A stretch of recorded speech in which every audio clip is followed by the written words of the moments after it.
Kompas FM, Assalamualaikum warahmatullahi wabarakatuh. Selamat pagi pendengar setia Radio Rasikan dimanapun kalian berada, yang udah standby bersama kami dari pukul 8 pagi tadi. Thank you banget, kali ini masih bersama dengan Arga.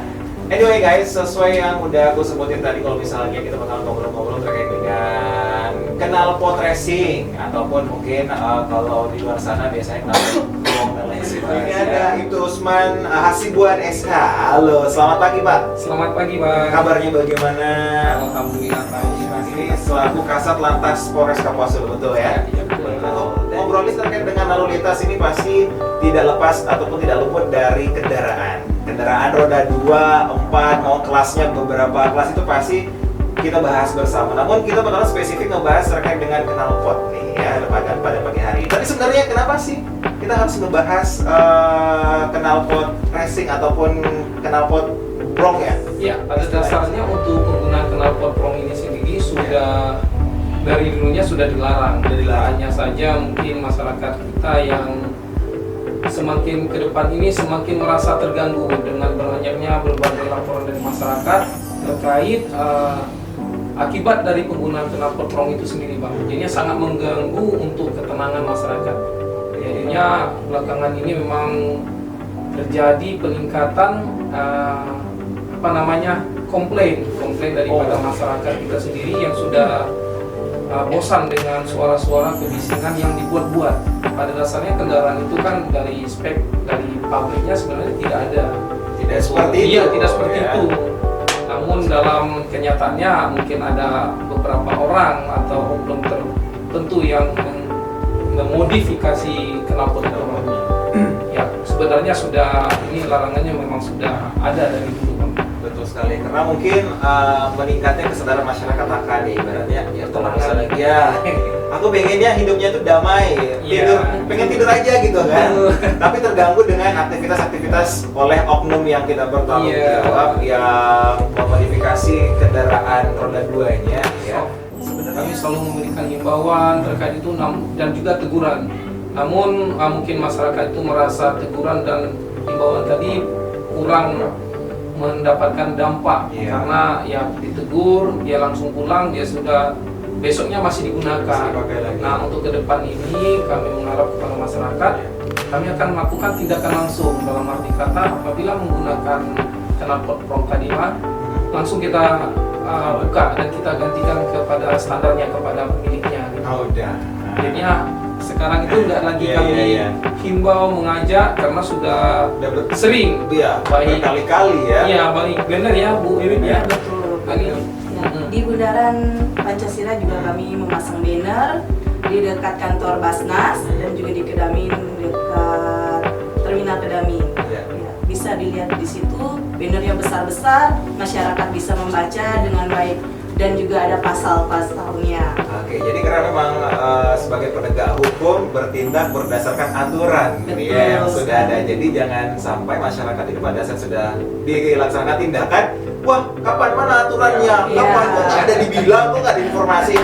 Nah itu dia, informasi itu dicari ya guys mungkin kita udah tahu kalau misalnya hal itu salah sebenarnya, cuma karena mungkin efek gagah-gagahan, mungkin lebih keren motornya kalau misalnya ibaratnya tidak ada peredam suaranya kan. Kalau nggak salah knalpot itu ada peredamnya. Nah peredamnya itu yang dibuat cempreng ya.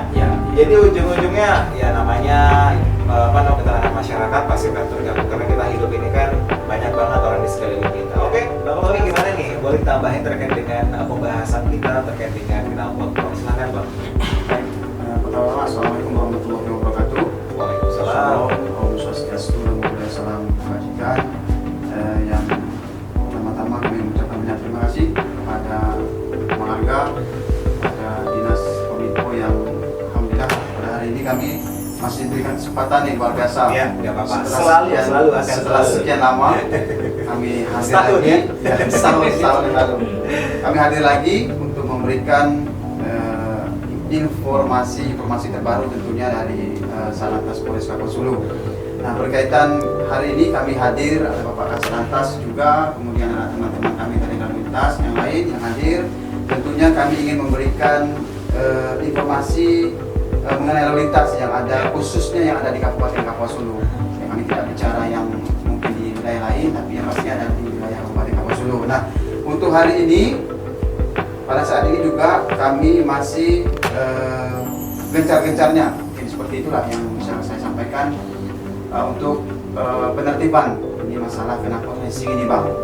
Ini masalah yang sebenarnya timbul karena adanya keluhan daripada masyarakat. Betul. Seperti yang disampaikan oleh Bapak Kasat tadi, keluhan kepada masyarakat kepada kami, baik datang ke kantor maupun secara pribadi maupun melalui media sosial kami Bang. Ada melalui WhatsApp, ada melalui call center kami, kemudian dari Facebook dan lain sebagainya. Nah, menindaklanjuti daripada itu, Bapak Kasat memang memerintahkan kepada kami. Tentunya kami di lalu lintas ini terbagi menjadi beberapa unit bagian kerja. Nah, tentunya dari kami seperti di bagian saya, di bagian Kamsel, kami mensosialisasikan. Nah, sudah banyak yang kami buat. Beberapa hari yang lalu kami juga telah melaksanakan sosialisasi terhadap knalpot racing ini di sekolahan Bang. Di SMA Kristen Setia kita sudah action, sudah sampaikan juga di sana karena beberapa hari sebelum penindakan, sebelum kami hadir di sekolah itu kami mendapati anaknya ada yang menggunakan knalpot racing. Jadi kami hadir, kami sampaikan kepada orang pada guru dan kepada semua murid. Kemudian terakhir juga kami hadir di SMP 5 Pala Pulau. Jadi SMA SMP yang bisa kami jangkau di Kapuas Hulu ini akan kami datangi untuk terus sosialisasi mengenai knalpot racing karena ini knalpot terlalu bising Bang, sangat mengganggu kita. Mungkin kalau kita sedang istirahat dengar yang suara yang keras itu kan, apalagi kalau ada yang sakit gigi ya. Iya. Kalau sakit kalau udah dengar tentu semakin stunning ya. Makin stunning kan.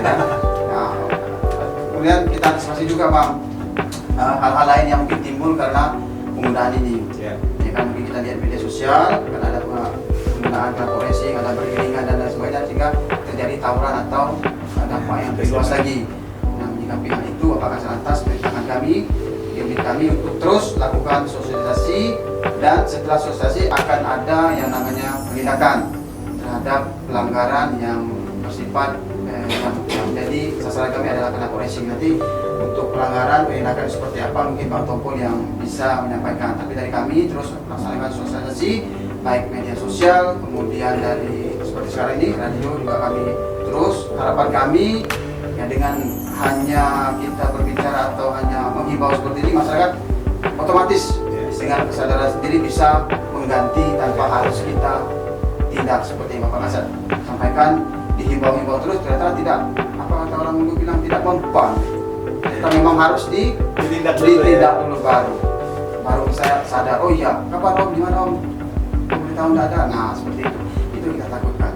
Ini kan selama ini kita sudah sering terutama itu khususnya anak-anak sekolah. Anak-anak sekolah rata-rata.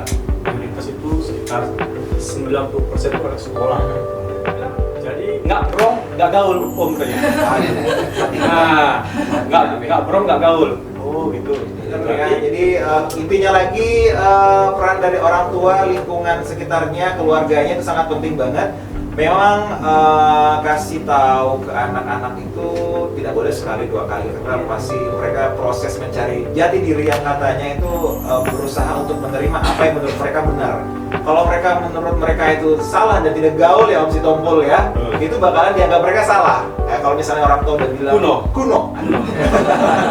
Kalau udah dianggap mereka kuno nggak bakalan mental tuh ya. Tapi ini merupakan tantangan bagi kita ya, apalagi bapak-bapak dan kakak ini merupakan aparat penegak hukum, merupakan sebuah tugas negara, tidak mudah, tidak gampang ya, merupakan ibaratnya corong lah untuk membuat masyarakat di Indonesia, khususnya masyarakat Putus Ibau dan sekitarnya itu untuk tertib lalu lintas. Gimana Pak Usman, ada yang mau ditambahkan? Silakan. Betul Bang, apa yang disampaikan dari rekan kami tadi Pak Si Tompol, pada dasarnya pelaku-pelaku untuk pengguna knalpot brong ini rata-rata memang anak-anak yang usia produktif, yang dari 17 sampai 23-25 gitu Pak. Seperti yang mau tanya tadi untuk pas dasar hukumnya. Dasar hukumnya pada dasarnya di Peraturan Menteri Lingkungan Hidup dan Kehutanan Republik Indonesia di nomor 56 tahun 2019 tentang ambang batas kebisingan kendaraan bermotor, itu jelas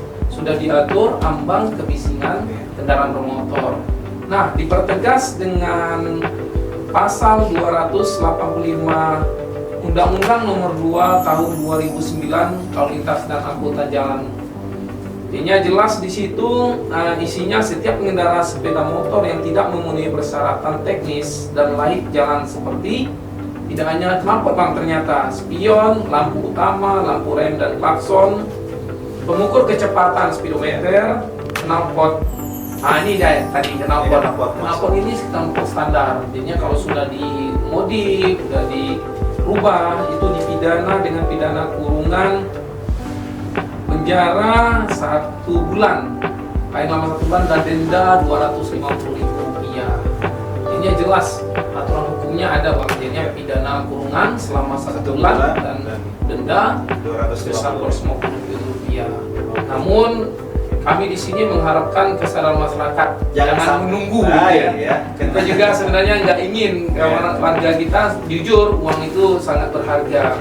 Sehingga kita lebih mengutamakan kepada kesadaran. Artinya melalui forum ini juga, melalui dukungan dari Bang Arga di Radio Rasika Tercinta kita ini,